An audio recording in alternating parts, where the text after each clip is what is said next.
I want you to mark your calendars. Mark them for Thursday, this coming Thursday, day after tomorrow. We're going to have one of the most explosive programs maybe we've ever had, and it's called A Nation of Criminals. A Nation of Criminals on the 700 Club, Thursdays. You don't want to miss it. A Nation of Criminals. I've seen some of the stats. It's scary. It could be your spouse. It could be you. It could be your children. You never know. But we'll show it to you, and you will be appalled, but make sure you watch. Well, the Supreme Court is hearing a case that will change the life of all of us and the lives. That case involves the future of President Obama's health care law. Polls show that the majority of the public is opposed to the law and doesn't believe it's even constitutional. Paul Strand has this look at a key issue in the legal battle over health care. At the core of these Supreme Court hearings is the individual mandate, which would force almost every American to purchase health care insurance or face penalties. Legal scholars like Walter Dellinger say that's no unconstitutional burden because in the end, everyone needs and most want health insurance. People are participating in the financing of their health care. Insurance is the standard method of doing it. Would everybody who doesn't have health insurance raise their hand? But lawyer Kevin Marshall says by that logic, you could force almost any purchase. Most people will eventually buy a house. Why wait until they buy the house to require them to get mortgage insurance? Make them do it now. A major issue the court must consider is that of severability. If the justices rule the individual mandate is unconstitutional, they then must decide if the rest of Obamacare can survive once the mandate has been severed. The court has to decide what Congress's intent would be. Would Congress want the rest of the act to survive? It's often a close call whether wiping out one part of a law should kill the entire thing. But in the case of Obamacare, opponents say that the individual mandate is so key to it that all of Obamacare must fall if the individual mandate is ruled unconstitutional. That's what Nina Ocharenko of the Heritage Foundation thinks. Well, the whole healthcare law is kind of like a hardwired machine, and everything, every wire and every switch is well connected in this healthcare law that was enacted. And so any kind of disruption in that major machinery, I think, sets the whole thing on fire. At the time Congress passed Obamacare, the president insisted the individual mandate was crucial. Every American had to chip in, or the health care reform wouldn't have enough money to work. The whole idea is we've got to cage everyone in order to keep the health care costs down. Gaziano thinks Obamacare is so expensive and so unpopular, a president up for re-election should be grateful if the court kills the whole thing. It's such an unpopular statute. It's bound to be an anvil around the neck of Obama. He is better off with saying, oh, that darn Supreme Court struck down my law. The court is also considering a whole other matter. Is it coercion if the federal government withholds massive amounts of money from states refusing to go along with expensive Obamacare plans? The federal government by itself can't pay for health insurance for everyone who doesn't have it now. Since Washington can't afford it, the health care law will move many of those uninsured folks to Medicaid. And the states mostly pay for that. So that gives the states a whole new expense at a time when many of them are already in financial trouble. It could be up to 20 million new Americans who will be put on the Medicaid program. And Ocharenko says this is happening as Medicaid is already killing the states. We know that the Medicaid program is really hemorrhaging state budgets. It is crowding out things like education, transportation, criminal justice issues. But if the states won't go along, the president and his allies are threatening to withhold huge amounts of federal dollars. And critics say that is in effect forcing the states to accept the health care law. I think it's a very serious issue. If this imposition on states is not coercive, it's not clear that anything is coercive. The court is likely to rule on all this early this summer. Paul Strand, CBN News, the Supreme Court. It's amazing they would take it up before an election. They got in some hot water on that Bush-Gore deal, and they ruled, but on a close vote, and I think the same thing would be here. It would be a 5-4 vote, however it goes. But it's an amazing thing that the United States is saying we can force you to buy health insurance, and that the federal government has that power under the Commerce Clause. And the thing says Congress has the power to regulate commerce. But does that mean forcing people to buy health insurance? Well, that's going to be the issue. And then the question is, if they didn't include in the bill what is called a severability clause, does that mean if this individual mandate goes down, is the whole law unconstitutional? And the Supreme Court should say yes, because that's traditional jurisprudence. Well, Jay Sekulow of the American Center for Law and Justice is going to be here Thursday. He's been briefing some of the participants in the arguments, doing moot courts on it, and he'll tell us how he thinks the hearings went and how the court might rule. And on Thursday, as I said before, we're going to have part one of our new special series, A Nation of Criminals. We'll show you the shocking growth of federal laws and regulations that can make you a criminal under federal law. Lee Webb has the rest of our top stories from the CBN Newsroom. Lee? Pat, Rick Santorum says he would consider being Mitt Romney's running mate. Santorum made those remarks in an exclusive interview with CBN's David Brody. If he, for some reason, and maybe you might laugh this off, but if he for some reason asked you to be the vice presidential candidate on his ticket, I know after all said and done, would you even consider it? Would you consider it? Of course. I mean, look, I would do in this race, as I always say, this is the most important race in our country's history. And so I'm going to do everything I can. I mean, I'm doing everything I can. I'm out there. In the last 10 months, I've had 5 days off, 2 for Thanksgiving and 3 for Christmas. I mean, I've been working every single day. My wife, my kids, we're just busting our tail because we know their future and all of our children's future is at stake in this election. And I don't want to be the guy who has to sit with my granddaughter, 20 years from now and tell stories about an America where people once were free. I don't want to have that conversation. So you're keeping your options open. I'll do whatever is necessary to help our country.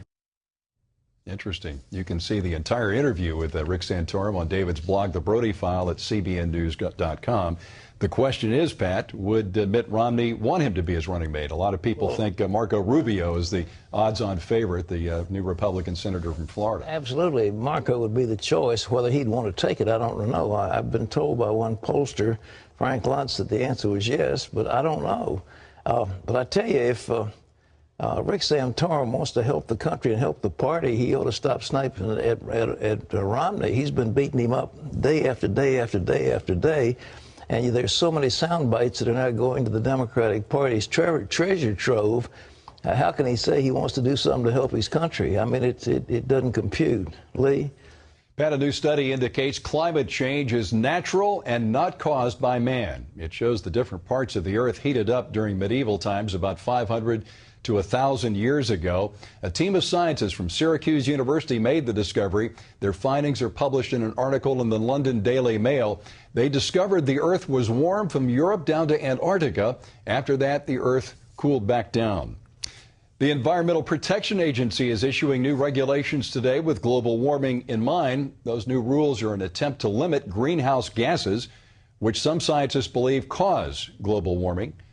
Some Republicans, though, say the rules will raise electricity prices and damage the coal industry. The regulations will not apply to existing power plants, but some analysts say the rules will make it nearly impossible to build new power plants. And again, we want to remind you that this Thursday we will have the rest of the first part of our new series on the growth of federal laws. It's called A Nation of Criminals.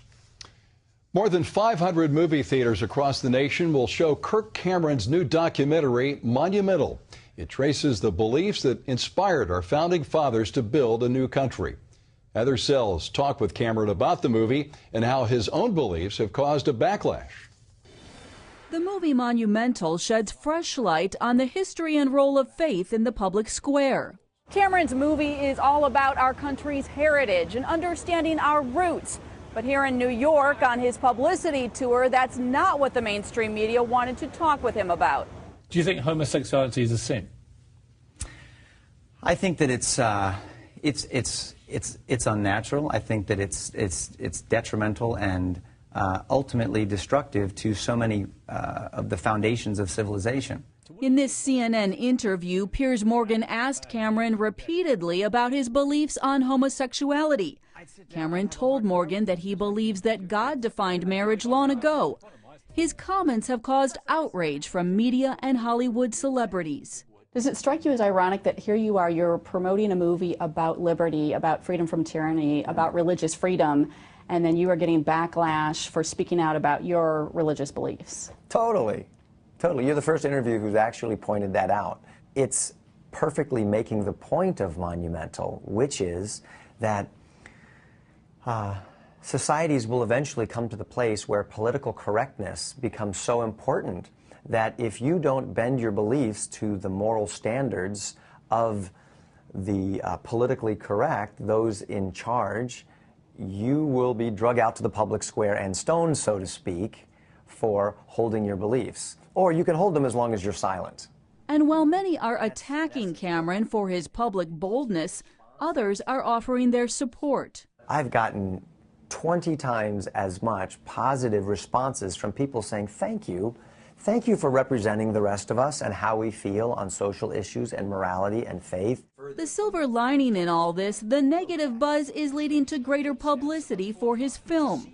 Cameron hopes it will inspire families to better understand the ideals that shaped our country's beginning and how we can continue to uphold that legacy. We need to understand what made our country so great in the first place, because if we don't understand that, we're never going to know how to get it back on track.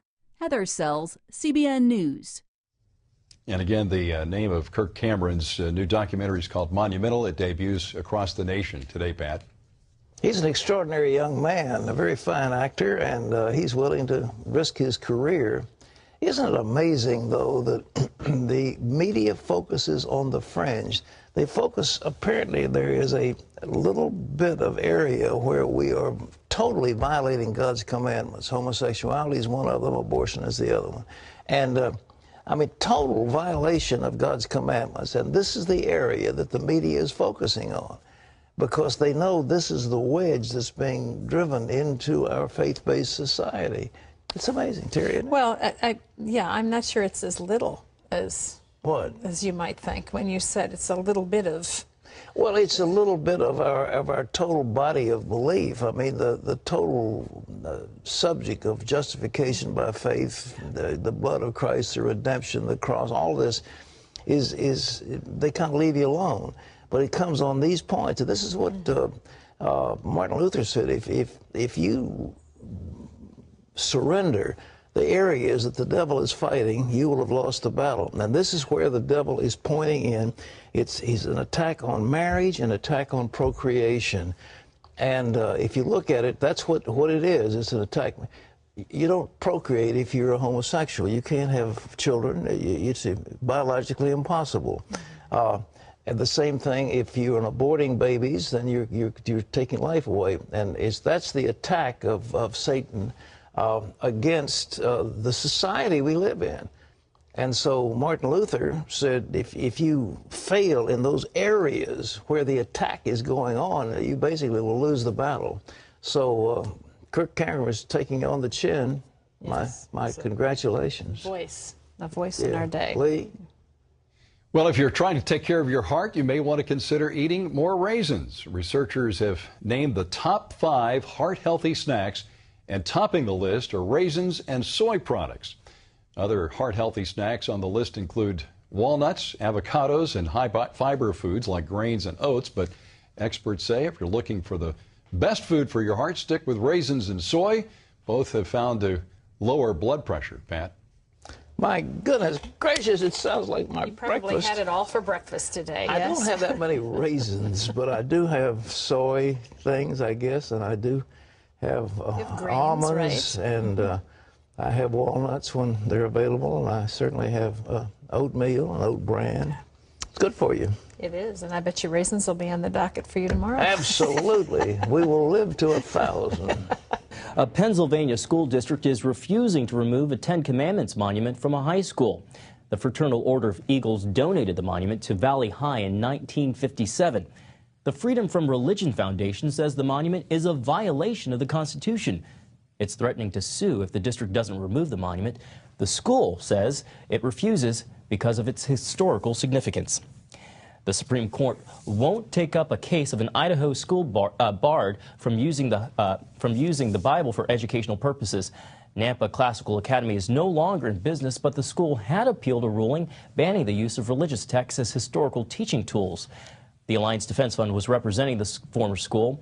They say they're disappointed by the court's decision and that banning religious texts will only dumb down public education. Well, you can always get the latest from CBN News by going to our website at cbnnews.com